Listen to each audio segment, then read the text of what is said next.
that's a concrete plant. We go through somewhere north of 1,500 cubic metres of cement a month. Most of that is sprayed on the walls of our tunnels as part of our ground support, and a fair bit of it also goes back in as essentially a coarse concrete back into some of the holes we make underground, try and stabilise the ground in a few spots. The mine itself, some open pits in the early 2000s. Certainly since around about 2009, 2010, it's been exclusively underground. The underground mine itself now is up to about 1.2 kilometres vertical deep, but it takes about 8 kilometres of driving to get down to the bottom of our mine. The mine itself runs 24/7, 365 days a year. The underground operations stop on Christmas Day. Unfortunately, we can't shut down the processing plant Christmas Day. When we get there, I'll explain why. But essentially, we support life in the processing plant, and that just needs 24/7 maintenance.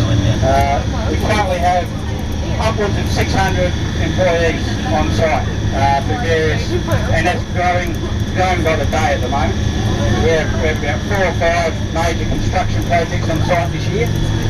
Most of which are using all local contractors and local contracting firms.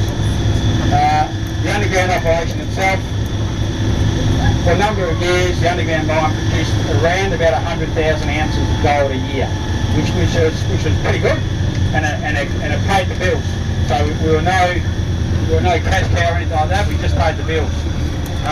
In about the last 3 years, we've had an opportunity to access some higher grade ore, and as a result, the production profile 2 years ago went up to 260,000 ounces, and then last year that went up to 360,000 ounces. So pretty strong growth in how much gold we're producing on a yearly basis, and we genuinely think there's more to come. So the current mine life, we're looking at somewhere between 5 to 10 years based on what we know now. And we're actively looking for more. So we will spend somewhere around $70 to $80 million this year looking, just exploring. Truck coming now. Down. Yeah, the guys on the radio. Coming out. He's coming out. Oh, Letting hear me? each other know where they are.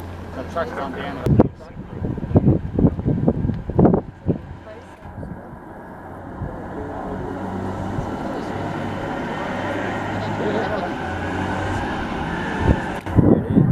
Number 20.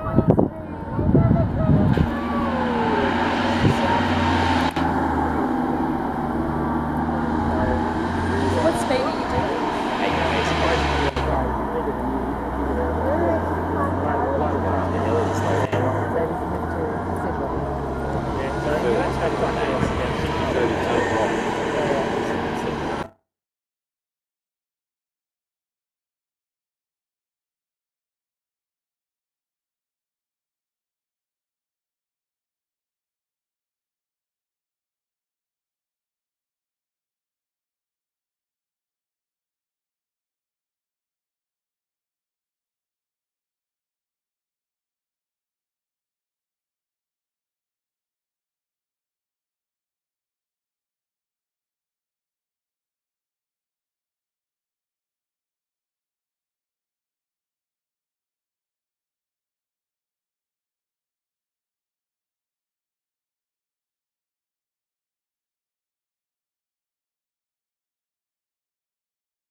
Right guys, so you can see that's the underground truck that came up. So on day shift,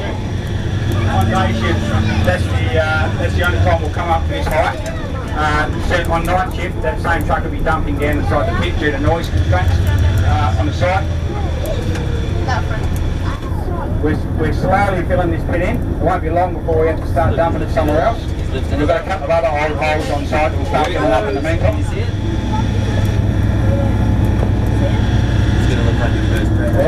So that truck guys costs about $1.8 million.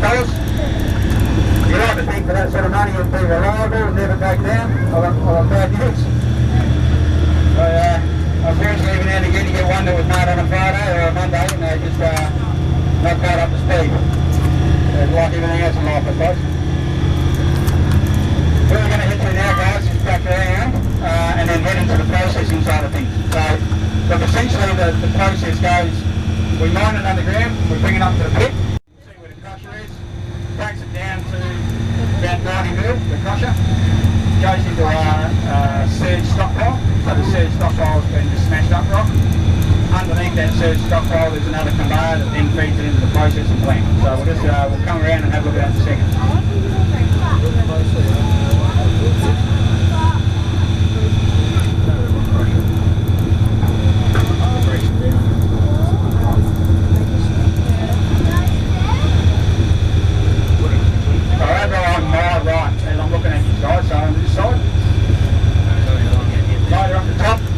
That's feeding a crusher.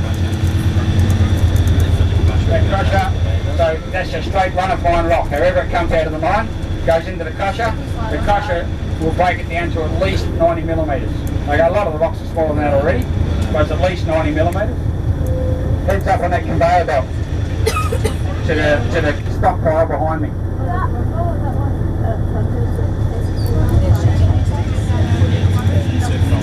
So that crusher is twice the size that we really need it to be because we only crush on day shift. Okay, so at night we just don't run it. We have enough ore stockpile here to run the mill at night without crushing. So all that dirt next to us, that is ore. That is all gold ore in there.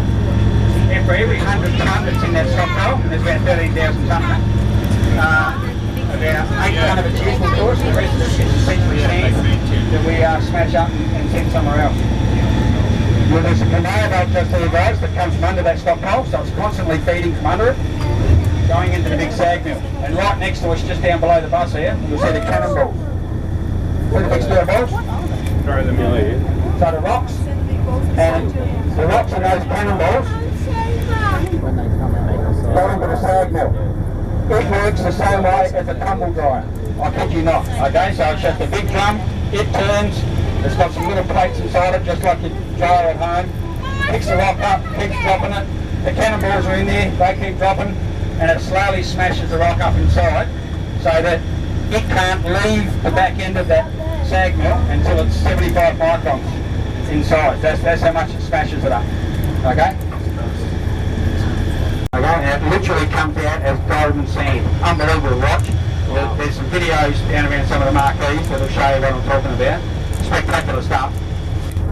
The other half of our gold has another mineral associated with it. It's a sulphide mineral, and unfortunately, without thumbing it down or being silly about it, so think about a chocolate M&M.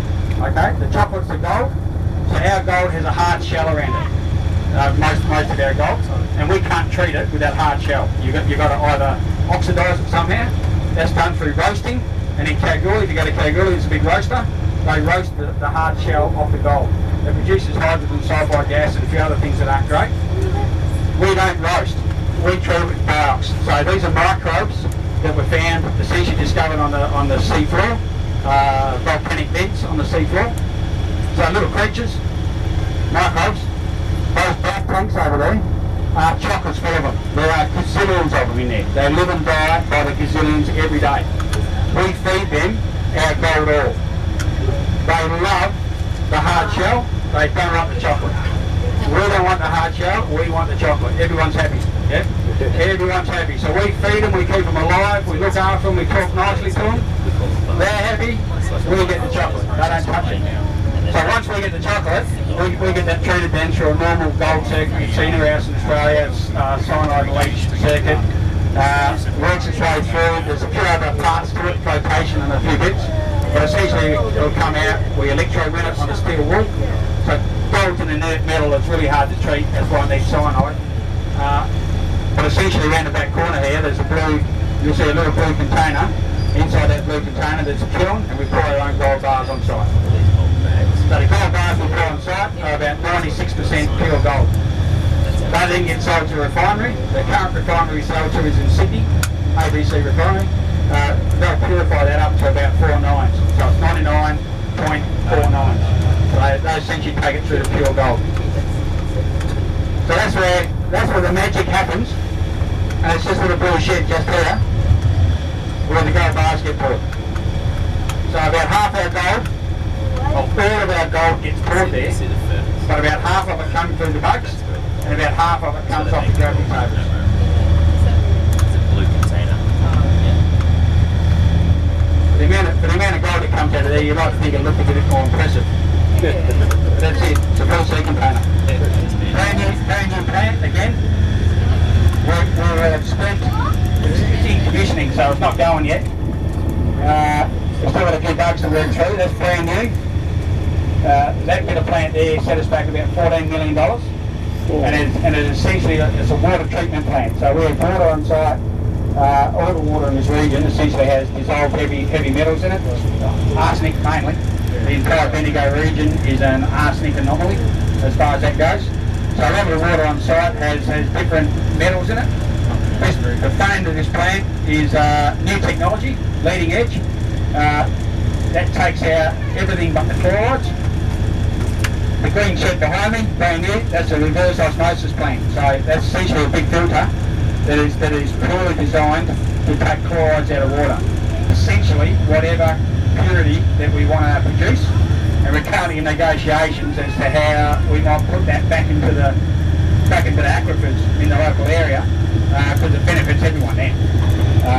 But there's a lot of hoops that jump through there with regards to planning, EPA, health. There's half a dozen other government agencies that all have got to be engaged and all that sort of thing.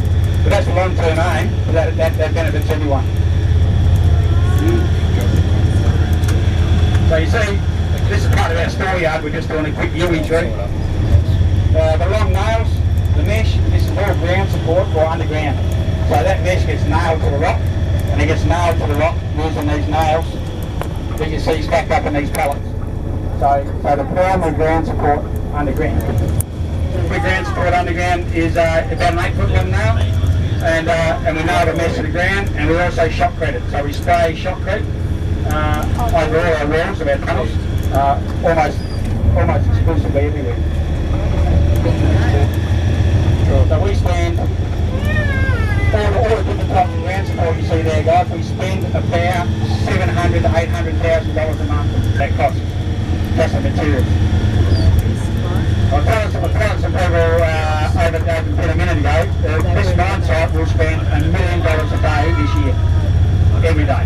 Cheaper than diesel. $1 million. So it's not for the faint-hearted.